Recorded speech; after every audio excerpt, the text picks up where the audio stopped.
Kaixo, irantzulekuenaz, artista eta artibista. Eta, pildora hau hasi nahiko nuke esalditxo batekin, niretzako, ni beti oso gogoan daukadan esaldi batekin. Aspaldi lagun argentinar batek iman bat oparitu zidan Liliana Bodoken esaldi batekin. Eta horrela esaten duna. Artistaren rola, orduan, jendeak oratu zuen ogia usaintzea eta mahai komunean partekatzea izan beharko litzateke. Hau da nire ipar orratza nire artelanetan. Artibista naz, artearen bidez, kontzientzia sortzen saiatzen naizelako.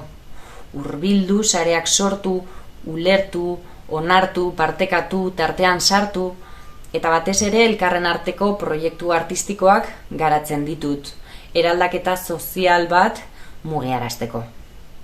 Nire ustez, arteak adierazpide bat izan behar du, askatasunean pertsonak batzeko, espresatzeko eta gizartean mundu berdintzaleago eta empatikoago batean eraldatzeko.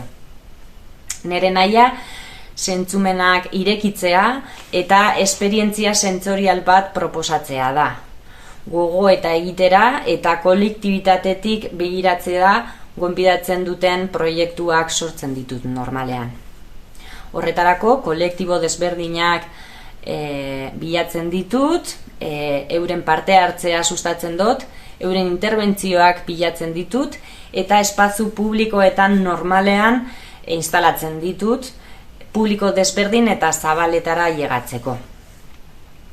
Teknika eta disiplina anitzak ustartuz eta talde desberdinak eta anitzekin lan egiten, dimentsio handiko eta giza eskubideak aldarrikatzeko lan artistiko desberdinak gauzatu egin ditut.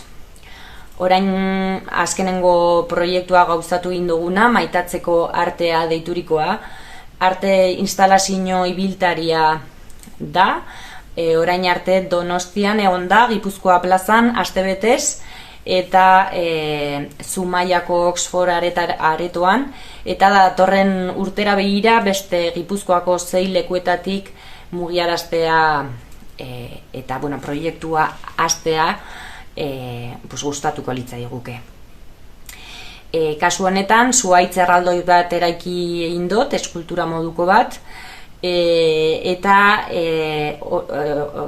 hosto batzuk diseinatu nitun bihotz formarekin, eta hauek izan dira jendeak interbenitu dituen elementuak kasu honetan. Zuhaitzek nolabait euren artean konexioak dituzte eta zuhaitz bat gaizki dagoenean elkarren artean laguntzen dira komunitatea osatzeko eta indartsuagoa izateko.